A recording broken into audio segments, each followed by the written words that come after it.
Welcome to episode 11 of Pera's Playbook. Today I'm joined by Gabi McDonald of the Colorado State women's track and field team. Gabi, how are you doing? I'm good. How are you?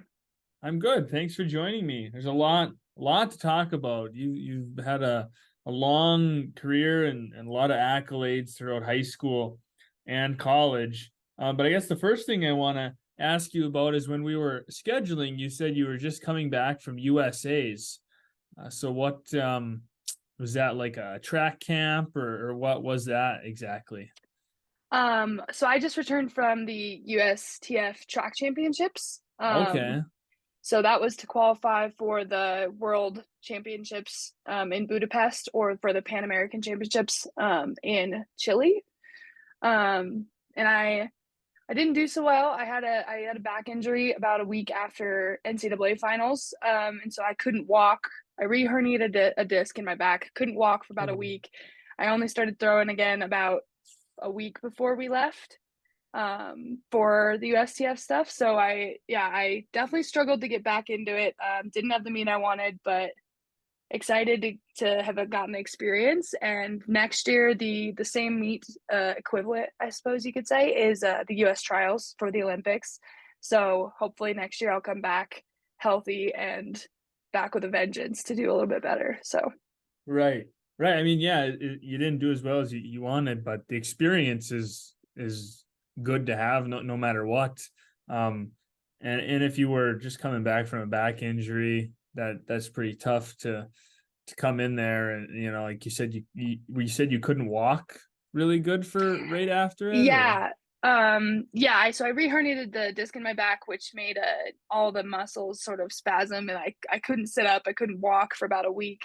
Um, I had my fiance, another thrower at CSU. He had to carry me around all week, and it was a total mess, essentially. yeah, So it yeah, sounds trying to like an get back ordeal. to Yeah. yeah, so trying to get back to walking and throwing, even just training at all was hard. And yeah, I was shocked my trainers could get me back to the point where I didn't have to scratch out of the meet, so I could at least go get the experience there. So I was really happy for that. So did it feel normal to throw, or could you tell like things were a little bit off? Oh yeah, no, I was off. I think technically I did pretty well. I hit all the positions I needed to. But when you come back like from something like that, like all my muscles were shut off, so I was like a sloth through the ring, just super slow, couldn't get any power, and so it was cool to have the experience, and yeah, hopefully next year I'll be healthy.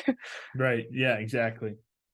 So you went to high school in Colorado, Rocky Mountain High School, where you hold the shot put record, and you also have the meet record for the 5A state champs in discus.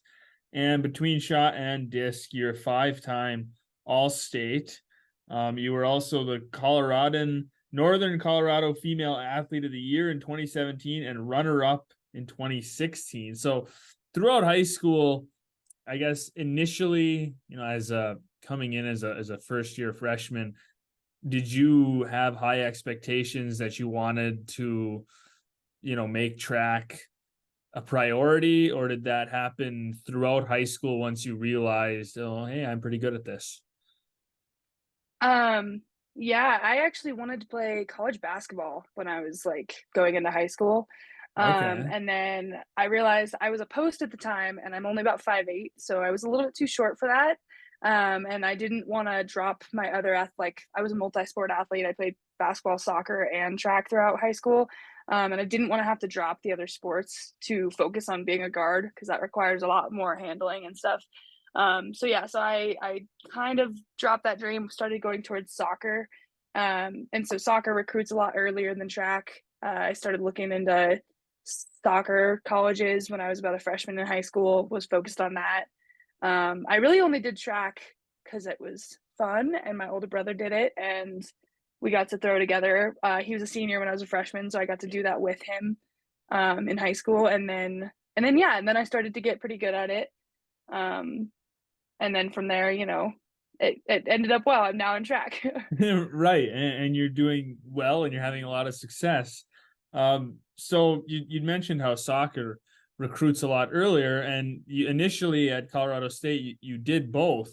So were you recruited for soccer before you were recruited for track, and you just kind of added in track, or were you recruited for both at the same time? How did that all unfold?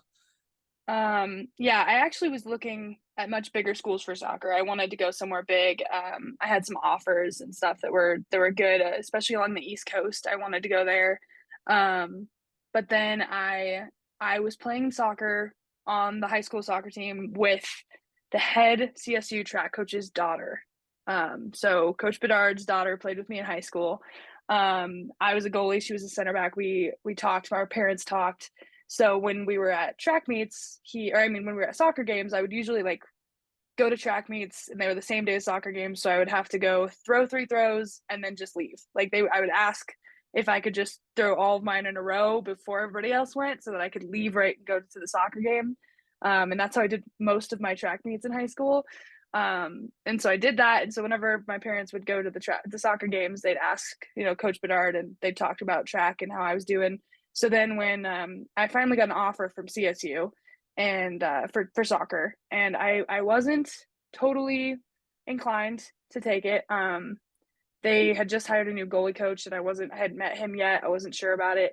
But then Coach Bedard offered to help out with scholarship as well if I wanted to do both when I got there. So that that he at least said that I would have a spot on the track team when I got there if I went to CSU. And then my scholarship would be deemed by the next 3 years of track after that. So yeah, so I agreed to that because I didn't think I was gonna have another opportunity to do both in college. And I think it's because soccer and track is kind of a unique combination when you're not a runner. Um, but yeah, so I did that, and then I actually ended up getting to play soccer. His daughter, Bailey, went to K-State and then came back and played with me again at CSU for 2-3 years. Yeah, so it was awesome. I got to end up doing both, which is the dream, and that way when one doesn't go your way, I still had the other one to go into, and it worked out really well.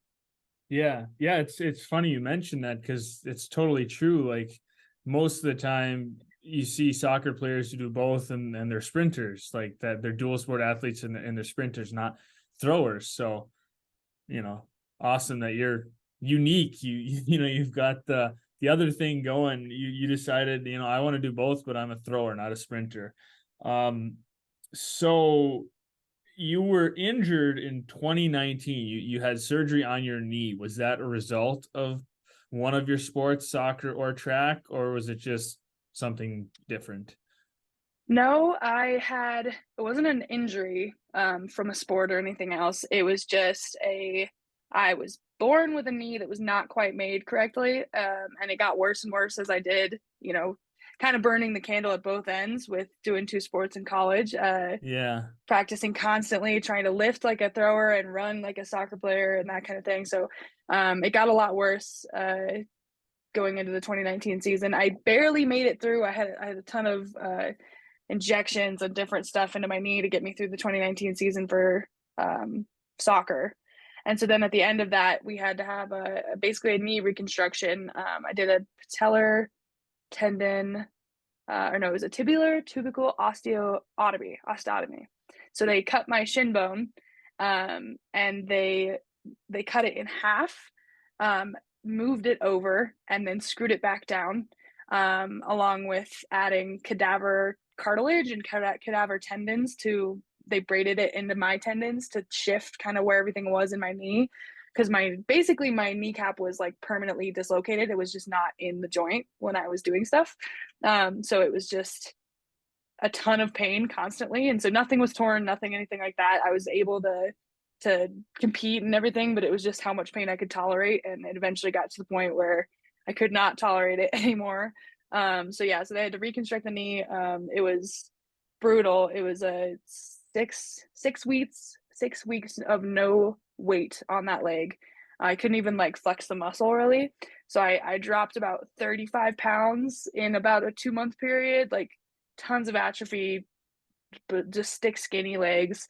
Yeah, and then it was about a 9-10 month recovery before I got back to even practicing and stuff. Wow. That sounds really, yeah, like you said, horrible and just intense. And I mean, was the rehab awful? Yeah, they have it's a bone, like, so the main thing is they don't want you to fall and break your leg because they cut the bone in half, so it's super weak. So I was super limited for a long time. So by the time you're able to put weight on that leg and everything, there was no muscle left. There was just no like activation, nothing I could do. So it was pretty miserable to try and get that back. Not to mention like ACL, you can walk a little bit afterwards, kind of thing. But with mine, they had to put it like basically the PT for the first 6 weeks was just a trainer taking my leg and bending it for me and just forcing it as far as it would physically go. And my knee, and it was just horribly painful. And it was just that was all I could do for 6 weeks was them just shoving my knee to bend to make sure I didn't lose any mobility. But yeah, so it was miserable. I do not want to do it again. No, it doesn't sound like fun at all.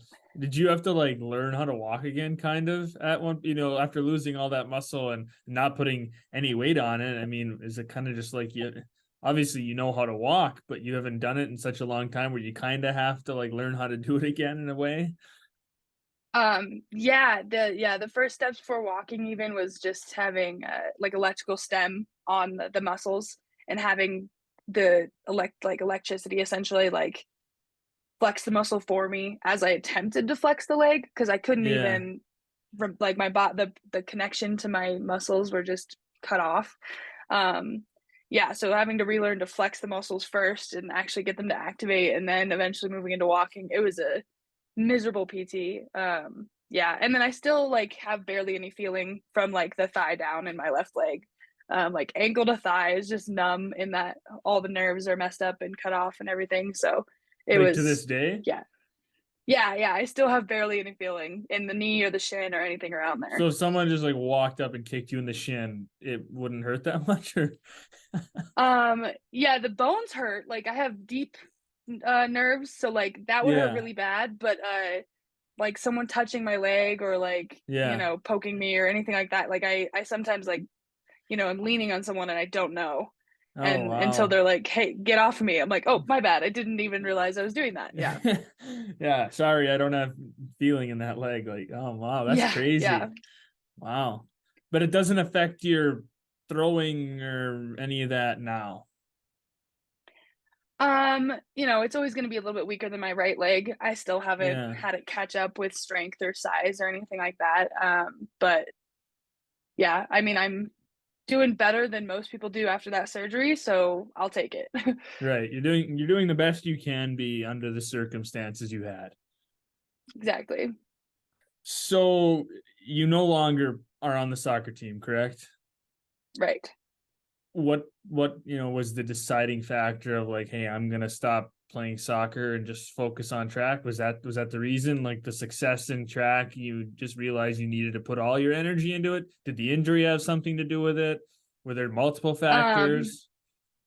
yeah, there was multiple factors. I always connected really well with the track team more. I connected with a coach more on that side. Like I think everybody kind of knew when I got to college after a few years that I was sort of track minded, and I still loved soccer and I worked super hard at soccer. I still identified, more of a soccer player who did track, but socially and everything else, I connected better with the track team and the culture there. And then our head coach actually got fired. So when they brought in a new coach, he or the new coach Keely. She seems great and everything. She, however, just wasn't as like she got an athlete doing both who had split between the two sports, and she didn't really agree to that. And so nothing against her, but she had a little bit different demands than I think would have been made me successful. She didn't want me to lift like a track athlete in the fall. She wanted me to lift like soccer, and one of the main contingencies with track is that I have to be big and strong like a thrower to be able to throw. And so just with some of that stuff, I just figured out that like what it would take to do both still with under her. would limit me too much in track. And I only had 1 year left of soccer because I had played my freshman year and sophomore year of soccer, but I had redshirted and medically redshirted track. So I could choose. And then I was also on track scholarship at the time because you can't split half and half. You have to go like year to year. So the first 2 years I was on soccer scholarship, and then my third year was my last year of soccer. And that's when the head coaching change happened. So I had just started my track scholarship years. So at that time, there was a new head coach. I had 3 or 4 years left of track. I had 1 year left of soccer. Like, it just worked out really well that I go to track full time. Right. Yeah, and I actually had just started dating my current fiance. So we get married September, and I'm not gonna lie that I was a little biased, and that did help the decision as well. Because he's a thrower too. Yeah. So he's a javelin guy. He just went to the Okay. U.S. championships with me as well. That's awesome that you guys get to do that kind of stuff together, and you can push each other easier because you both understand what's going on. You're both living in the same world. So it's kind of pretty cool that you guys can experience that kind of stuff together. Yeah. When we started dating, I had bigger arms than him, so he was motivated to get stronger and get Yeah. bigger and that kind of thing, back and forth. But Did he? yes, he now has bigger arms than me. He succeeded. It only took him 2 years, but But for 2 years, you had bigger arms. yeah, it was a combo. After my knee surgery, I was very limited with the legs, and so I lifted Right. like 4 days a week with my upper body and just got huge. And then he also had just had elbow surgery, so he like was super skinny. So it took him a while to catch up and then sort of overtake my upper body and stuff. So Yeah. Wow. You guys yeah. both had not fun injuries at all. Nope. Yeah, I like to say we fell in love in the training room, like rehab. Yeah. Yeah. So, what is more important as a thrower? And I know they're both important, but is one more important than the other? The technique or strength with disc and shot? Ooh, that's hard. I think at one point or another you're gonna find your limiting factor. So you can be as strong as you want, but if you have just, shitty technique, you're not going to throw far, and the vice versa. If you have we have very technical kids on our track team, and some of them, if they never get a motor, if they never like commit to the weight room enough, you're never going to you know be able to throw far either. So it's more about focusing on your strengths, but also trying to like make sure that weakest link isn't holding you back. um yeah, so I think some more at CSU we have mostly pretty technical throwers. I'm definitely one of the smaller ones, especially with shot put when I go to big meets and stuff. But I'm more technical than most of them. So yeah, it's a vice versa. Like, you just can't suck at anything. You can be good at something, and you don't have to be great at everything. But you basically have to be great at some things, and you can't suck at anything. Yeah, wow. That's a good way to look at it. Like, not just like you have to succeed only at one thing. Well, no, you have to succeed at all of them, but maybe you can succeed at one a little more than the others. You can't suck at anything. Right. And you haven't sucked at anything. You've had a lot of success. In indoor and outdoor. In indoor, you have the 5th best shot put in school history. In outdoor, you have the 4th best. Is that I think incorrect? you're a little outdated. Yeah, I I think you're was just outdated. reading I your actually have, bio. They must not have updated it they because I haven't was going updated off of it. the bio. Yeah, no, so I have the school record in shot put. Okay, even So it's better. the indoor yeah, so it's the indoor season school record. I have the number one mark in indoor history, but it is further than the outdoor record. So technically I have the overall school shot put record. And then I'm second. I think I'm second. Yeah, I'm second best in outdoor history now in shot put, and I think I'm third or fourth in discus, but I'm like within a foot of second and third, and I'm 15 feet behind first because she was a legit Olympian. So that one's the one I'm chasing. But yeah, Okay, yeah, they gotta get on that because I was reading yeah, outdated, misleading information. yes, yeah, they do have to get on that. So when you first came in, was any of this a thought at all? Breaking records and shooting for records, or you just were like, oh, I'm going to compete. I'm going to do my best? I really honestly was a soccer player. Like I loved track and I wanted to do track and I was there for a little bit. You know, I liked the little extra scholarship I got with doing track as well. But I wanted to be on the national team. I wanted to be a soccer player. And then I'm very athletic. I was very good at soccer.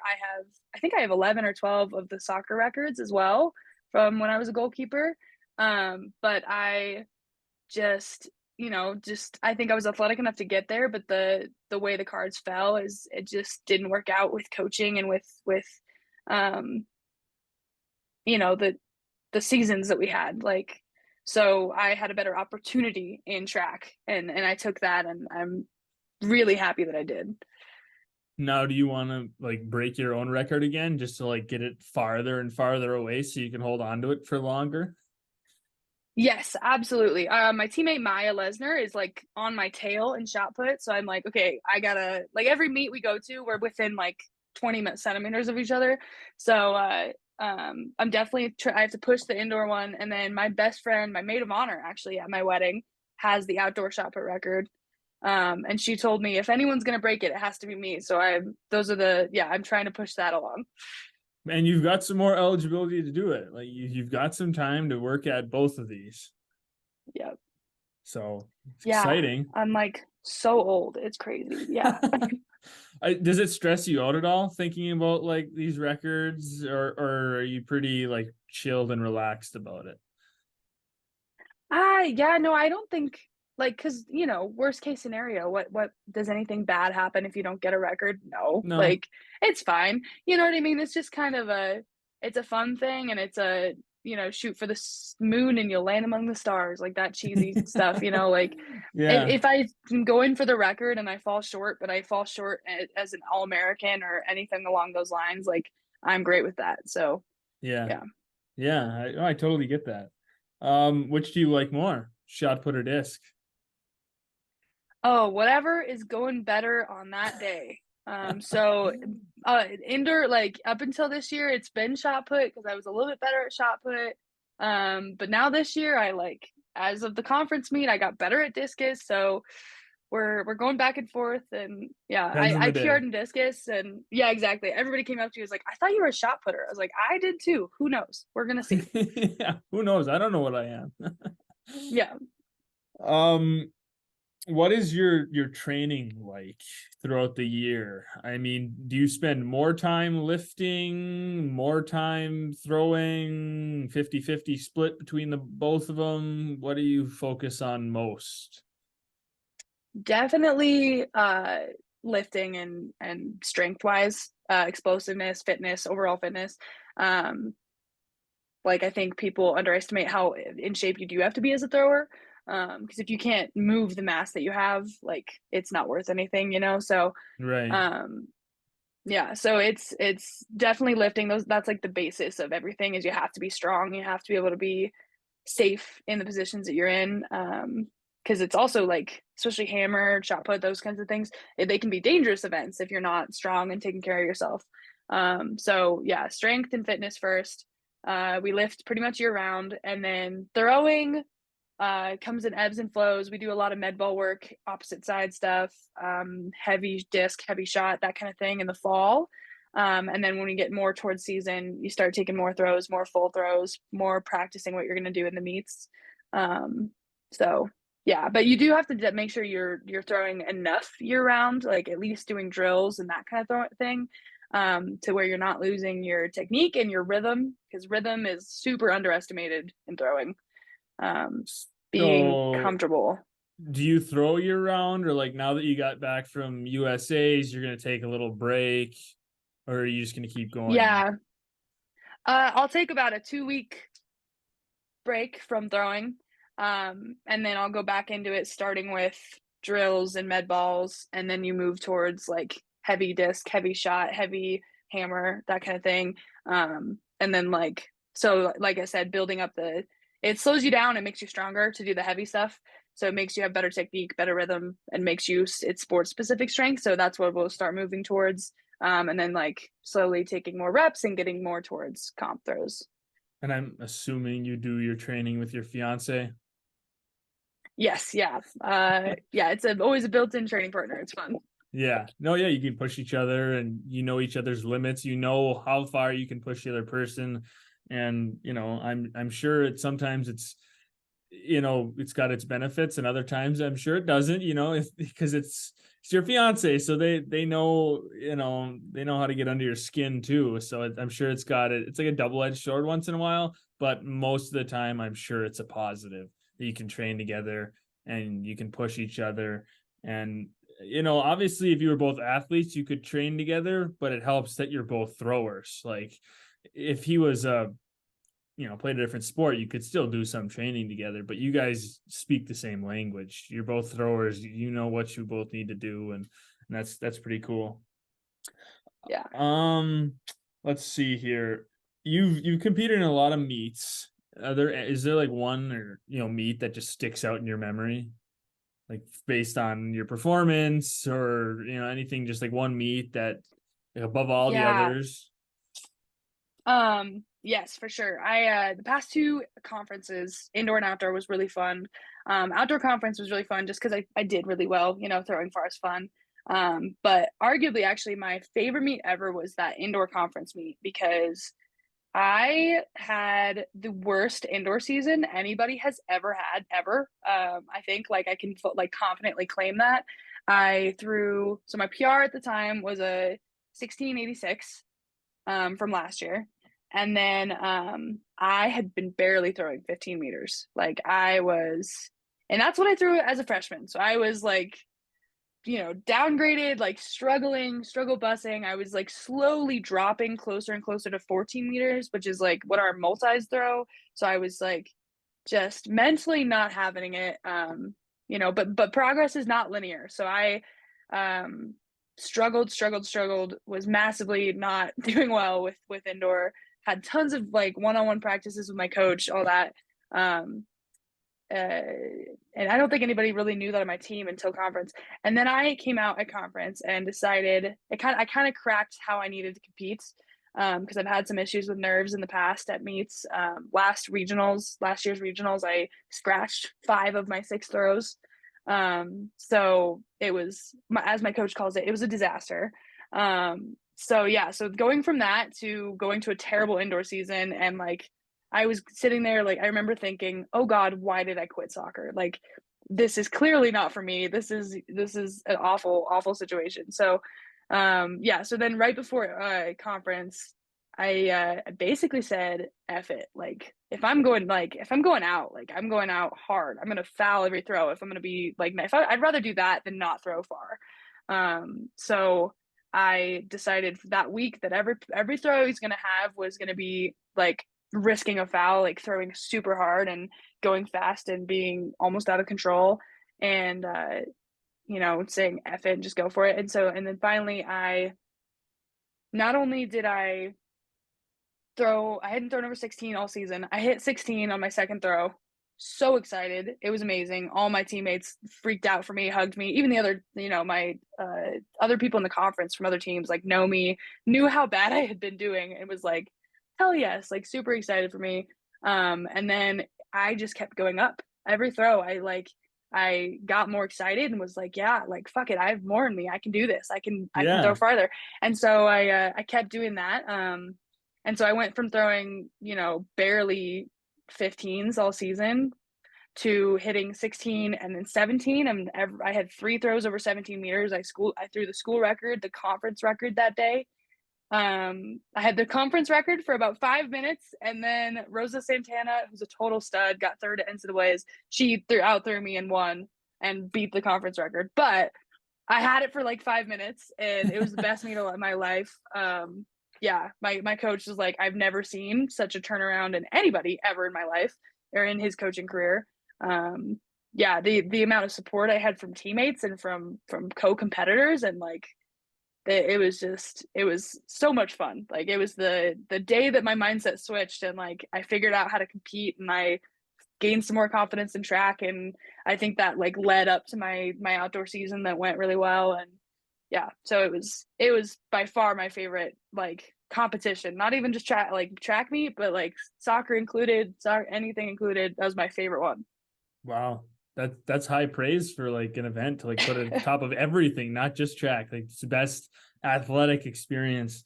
But I mean, it's so the mental side of things, it's so like true how important that is. Like you can get stuck in ruts and mentally you just if you're not at your peak mentally, it doesn't matter if you're at your peak physically, you need both.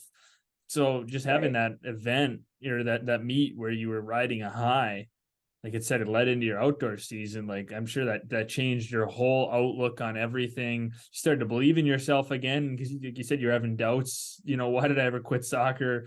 You know, Right. this obviously reinforced the fact that hey, I'm meant to do track. Like I got this. I can own this. Yeah. Yeah, I think that it's called imposter syndrome. It's like super cheesy, but I know so many people that get to a big meet like regionals or conference or whatever it is, and they look around and they go, "Why am I here? I don't belong here." And I remember like outdoor regionals last year, I looked around and was like, "Every girl here is bigger than me. I'm a soccer player. What am I doing here? Like, who am I kidding?" And so that like I fought that all fall. That was honestly the reason I wasn't throwing well all indoor. I was just like doubting myself in my head, like saying like you're too small, you're too short, you're too slow, you're too all these things. And finally I just sat and was like, fuck this. Like I am athletic, I can do this. Even if I went to NCAA's for the indoor for the first time, and I remember looking around like thinking how much bigger everybody else was me again. And instead of being freaked out by it, I was like, ha, suck it. I'm tiny and I am here just the same as you. And so it's just like Yeah. a total mindset like flip and that yeah. Hell yeah. Sometimes you just gotta light a fire under your own ass and Yeah, give yourself that exactly. kick that you need. So all sports aside, what do you like to do for fun? Oh, gosh, I love to work out. So I like to swim and hike and do all that stuff. But then other than sports and working out, I read a lot. I'm pretty introverted, so I don't do much else. Like that's sports and stuff is my social stuff time, and then I read a lot, watch a lot of movies, stuff like that. What do you like to read? What kind of books? Sci-fi and fantasy. Yeah, I love Lord of the Rings, Star Wars, that kind of stuff. Hyperion's my favorite book of all time. It's a super sci-fi book that no one knows, but yeah. Yeah, I think I was looking when I was looking at your Instagram for inspiration on what to talk about. You have a picture with Chewbacca on there. Yep, yeah, I do. I have a Star Wars tattoo actually too. What is Um, it? I've got I've got the Millennium Falcon and Okay. some X-wing, yeah, and then some X-wings and TIE fighters on my foot, and That's kind of then cool. yeah, and then I've got a dragon on my thigh, and that's kind of the fantasy side of things. And then yeah, and then I'm getting a tattoo from my favorite book, Hyperion, and it's a tree ship, and so it's a spaceship that's like made of a tree, and I'm getting that. That's my next tattoo. So Wow. yeah, all the like fun dorky stuff is great. Yeah. So you said you like the fantasy stuff. Did you watch Game of Thrones? Did you read Game of Thrones?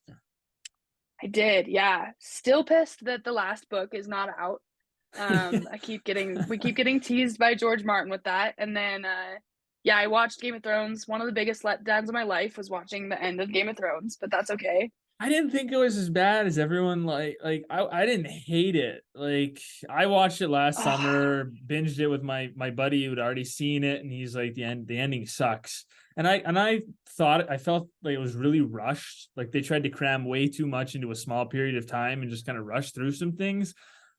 But I guess the one thing I hated the most was what they had Daenerys do in the final episode. I was like, this is stupid. Like everything you've built her character up to be, you just flipped in one oh episode. yeah. Oh yeah, I have strong opinions about this. So they first of all, the directors were offered enough money and time. They were offered to do a full-length season, and they were offered another millions of dollars to fully do that last season. And they denied it so that they could go work on other projects. So they like seriously rushed through the end of this show. And it was awful. But I think they didn't just do Daenerys wrong. They did uh Jamie wrong. They did John wrong, they did Bran wrong. Like every character development they had built up for 6 seasons, and that's why you probably don't think it was as bad because you binged it. But I was there like throughout the seasons as they were released, and I read the books, and I like had this big buildup of so many years where we like, I was the person going on Reddit after every episode was released once a week and like reading all the theories and all that stuff, and just every character arc that they had, they just turn around and trashed. Like you could have just ended it after episode 1 and had like the same result because all the characters reverted back to what they were. So it was massive disappointment. I'm still upset. Yeah. Yeah. Did you watch House of the Dragon? I haven't yet because I'm scared. I don't want to be disappointed and hurt again. I haven't watched it either. I don't know. I can't give you an opinion on it. Yeah. I'm waiting until like it's all the way finished and everyone's got opinions and stuff to know if it's worth it because I'm just scared. And haven't there been rumors about a Jon Snow spinoff too for a while? I have heard that. That'd be exciting. Yeah, I would be into that. Yeah, King of the North. Like that. That's what they could call it too, maybe. I don't know. Yeah. I don't know. But yeah, I would be great with that. I still have to watch the Lord of the Rings show that they're coming out with, or that they just came out with, I think. Yeah. Oh yeah, Witcher's great too. Super disappointed that they're going to Liam Hemsworth with that. Like, just so many disappointments in the current world of sci-fi and fantasy shows. So what about Star Wars? What do you think about the current state of the Star Wars universe? Like I personally think they're just kind of trying to bleed it dry here. They're dragging way too much out. Like it's just for the money now. They're just shoving way too much down our throats, and it most of it sucks. That's what I think. Yeah, you can't keep up with it. I used to try and keep up with all of it, Clone Wars, everything. I loved Clone Wars specifically because Darth Maul did not get what he deserved as a character in the show or in the movies. So Darth Maul coming back was like, icing on the cake. But the new movies, they've got, they're fun. There's Star Wars, there's lightsabers, there's everything you love about Star Wars. But oof, yeah, there was some potential there that got squashed. Kylo Ren was a great villain that just didn't get the justice of like the story he deserved. Bringing Palpatine back was just lazy, like just lazy writing. So there's like I'm happy and I'm sad because like I will always take more Star Wars, but like you said, at some point, quantity over quality is not the right move. So and you're seeing it with their shows. Like everyone loved The Mandalorian, but then they started like I know a lot of people who disliked the Book of Boba Fett. I know a lot of people who didn't like the Obi-Wan show. Like there's just a lot of disappointments with show after show after show. Yeah, so that's where I've been just waiting until everybody has their opinions before I go watch, so I know if I'm going to waste my time or not. So I did watch Mandalorian. I loved that. I loved Gina Carano, especially as a girl thrower. You never see true female like other body types on TV. I'm going to be honest. There's always like skinny or fat, and there's never like throwers, like strong but in shape, not tiny and skinny, but just like big and strong. And Gina Carano is much more like that. And so loved her character. And then I haven't watched the Obi-Wan show. I kind of started it, but then I heard there was bad reviews, so I held off. And so I'm holding off on kind of the rest of it. It was okay. I thought that the little Princess Leia, like I thought they made her overly annoying and just like she did so much stupid stuff. I was like, okay, really? You're a princess. I get you're probably pampered, but like you should know better than every move you're making that gets you in trouble. And now somebody's got to save you. Like it just seemed like overly like I don't know. I like that they brought back Ewan McGregor. Like that was like okay, that's pretty cool. Like that's the one part that saved it. Yeah. Because I love him. Like, he's just amazing. So, So, do you like superhero stuff too? Marvel, DC, all that? I do. Yep, I do. It's the same thing. I feel like Marvel's going downhill fast. Quantity over quality. It's terrible. It's so bad. Yes. The only, like, the okay movie that's come out in, is it Phase 5 now? Right? Yeah. Yes. The Guardians of the Galaxy, the last one, that was the best one they've come out with in a long time. But the third one that just came out like a month ago. Yes. I was so disappointed. It was the best one of It was, yeah, but it's better than like, okay, like when you think about the Guardians of the Galaxy trilogy, I agree with you. But Yeah, compared to the rest of Phase 5, I like suppose, yeah. I yeah, just like thought it the was rest of Phase depressing. 5 is so bad. It was depressing. And then I ran over a raccoon like 2 days later and bawled my Oh, eyes out. It was like like, they oh, mentally Rocket. prepared me to not be okay with that. Yeah. Yeah. Yeah. Yeah, So because they were always fun movies. Guardians of the yeah, Galaxy, Ant-Man, they're like right. fun Marvel Right. movies, and then they like threw Hmm. this in, like, yeah, totally. Yeah, Marvel's I wasn't even slipping. a fan of the second Guardians of the Galaxy No, movie as neither was much. I. I was kind of Okay, yeah. disturbed at the whole like plot and like the Yes. like. I was like, I what? did not like didn't No. like what was it, Ego or Yeah, yeah. yeah, I I thought didn't like it was him, didn't like disturbing. and it was at some point like I like bringing in the comic book aspects, like some of the characters and stuff from that, but there's a point of like you can't bring in every OP character that's ever been and then just kill them off to like keep things like Yeah, plot hole, that kind of thing. So that I just feel like they keep doing that. Like they just have these like way OP characters. Just like Ego is a literal planet and like god, eternal being, and he would have way too much influence. Like there's no way he wouldn't be involved in the rest of what happened in all of these movies. And then all of a sudden, like yeah, so just tough. It's tough going watching the fall of the empire. You know what I mean? they're all Ugh. falling. Star Wars, Yeah. Oh yeah. Marvel, DC's been in the toilet for a long time. So I mean, I don't. They're all That's where tanking. it's to be expected. I mean, yeah. I know the only good DC stuff was um Heath Ledger and Christian Bale, the that Batman series, and then I love Punisher. Punisher's like one of my favorite characters of all time, and then Venom. And so those two being like kind of outside of the rest of the universes have really helped me out because those ones individually have been pretty good. Like Tom Hardy as Venom, loved it. Deadpool, love Deadpool. Love that they're gonna bring Wolverine back for Deadpool. Uh and like the Punisher TV show was pretty good. I mean, for a TV show. Yeah, And for, you know, yeah, so but most of the DC movies that get hyped up just absolutely tank every time. They're horrible. I thought a Suicide Squad was okay based on the vibes, but the actual plot and stuff was like, eh. But like, it gave you a different feeling. Like, it wasn't them trying to be Marvel like they had been doing. Right, right. Yeah, they So had their own identity with that one. yeah, yeah, and so I think they should have gone along more like those lines, but they just, the plot and the all that was not it for any of their movies. So Okay, last one here going along movies. Harry Potter. yes. I have never been into Harry Potter. Okay, I never interesting. read the books. I dislike magic for the sake of magic.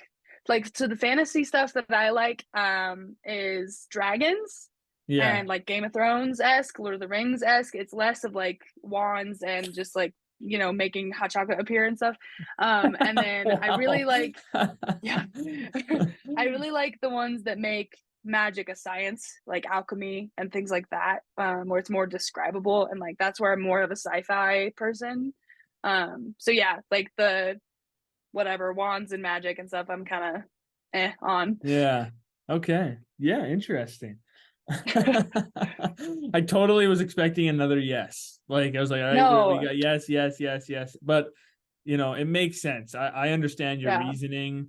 Um, I love Harry Potter, but that's another one too. The same thing. Like Harry Potter fans are because HBO just decided that they're gonna like redo every well, yeah, with a movie and show, right. right? And there were so many Harry Yeah, Potter fans that were just absolutely pissed. They're like, we knew, like, grew and loved these characters. Like, right. everyone thinks of Daniel Radcliffe and they think of Harry Potter, and now it's going to be somebody Yeah, else. Like, I don't know. It's just another same thing. tanking. They're They're just all falling. trying to squeeze every dollar out of Mm-hmm. anybody who's willing to, Yeah. it's annoying. Yeah, no, I actually do enjoy the Harry Potter series. I do. I think they're fun to watch. Yeah. I You're just just not think a there's like the like Potter mania. Like, you're not crazy yeah, about it. yeah. Which is hilarious because like my brother, my sister-in-law, everybody on that side, like they love Harry Potter. And like they're they've got Hufflepuff themed stuff in their house, and like just a lot. Yeah. Yeah, I think the athlete part of me is like you need to have like some sort of basis. Like that's why I like the science part. Like it just feels unearned to just like have a wand and like I don't know. Yeah. Because at least like even superheroes with powers and stuff, they still like risk their lives every day to like there's only a couple of them and they're more like a police force kind of thing and go save people. Harry Potter's just like I don't know. Not my thing, but they're still fun. Yeah. Yeah. What about music? You said you like, or no, you didn't say. You said you like movies. Do you like music a lot? Yeah, I do. Yeah, I like to sing a lot. I used to do choir and stuff, so that's yeah. What's your go-to genre? You like if you need to perk yourself up and listen to some music, what do you go to? I'm really dorky. Like people don't like my music taste. I like really dorky stuff like Andy Grammer if I want to be perked up, like just like happy songs. Yeah. And then like I like country, not new country. But if I have to pick new country, it's like Chris Stapleton, Luke Combs, Brothers Osborne, like less of the pop stuff. Yeah, yeah. So the Um, stuff that feels more like true country than Morgan yeah, Wallen yeah, and some of that other stuff. yeah. So when you say you like you don't like new country, like how old do you like? Do you like 90s? Do you like older than 90s? Do you like the early 2000s? Do you like the 80s country?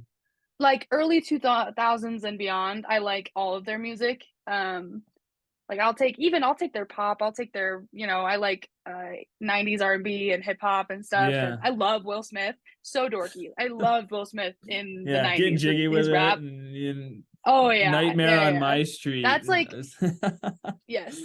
That is my pre-meet like songs that I go to is like Will Smith and I rap and Really? it's awesome. Yes. Wow. Terrible at rapping, but like it's my go-to for sure. That's awesome. That's funny. Because I was gonna ask your pump up music, so it's Will Smith. That's It great. is. Yeah. Lost and Found. Great song. Lost and Found. Nice guy. Like there's a bunch of ones where people talk shit to him and he's like responding in his music and it's beautiful. It's great. Yeah. What about food? You a big eater? You love food? Oh, I'm a thrower, of course. Well, I I know, but I freaking don't want to love. just assume. Yes. Yeah, yeah. Yeah, and I cook all the time. I love to eat. Yeah, I love to eat, love to cook.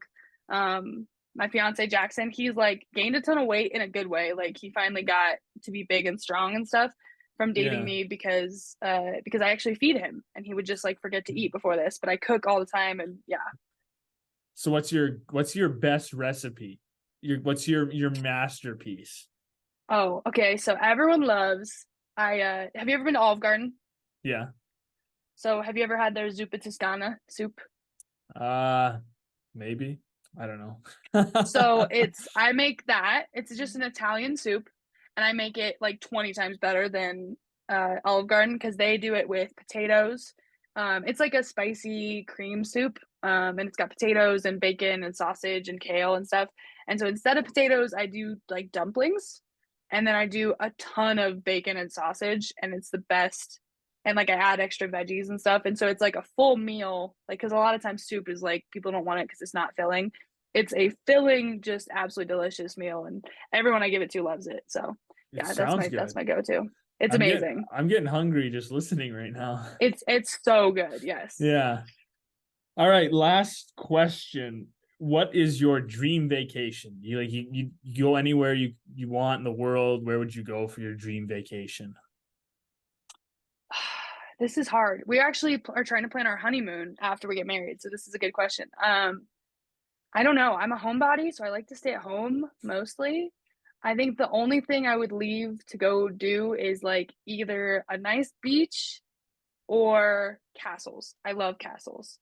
Castles are really It cool. goes, yeah. So I would love to go to like Ireland, Scotland, that kind of thing, and go see castles. Yeah. And you can still get the beach. When I was in Ireland, we swam in the ocean. Like it's a different Really? vibe, but yeah. And when I was in high school, we had a travel club and we went to England, Ireland, and Wales. And when we were in Dublin, we went and swam in the ocean. There was a beach. I mean, it's like you're gonna go lounge out at the beach. I think it was kind of cloudy that day, which you get a lot over there, but it's still I'm not like beautiful. I'm not a tanning at the beach kind of girl. I'm Right. like But you I'll could go when go it's swim in cold. the ocean. Yeah, I'll go whenever. I go like, Yeah. dive in and do cannonballs and stuff. Like, yeah. Yeah. I highly So yeah, recommend so there Ireland. you It's go. gorgeous. That's my It's dream then is beautiful. Ireland There for you go. sure. Awesome. Hmm. Well, Gabby, thanks for coming on, talking about all kinds of stuff. Congrats on your engagement. Exciting, that's coming up here. Good luck with all of that. Good luck with your upcoming season. And coming back from this injury. So yeah, thanks for coming on. Yeah, thank you. I appreciate it.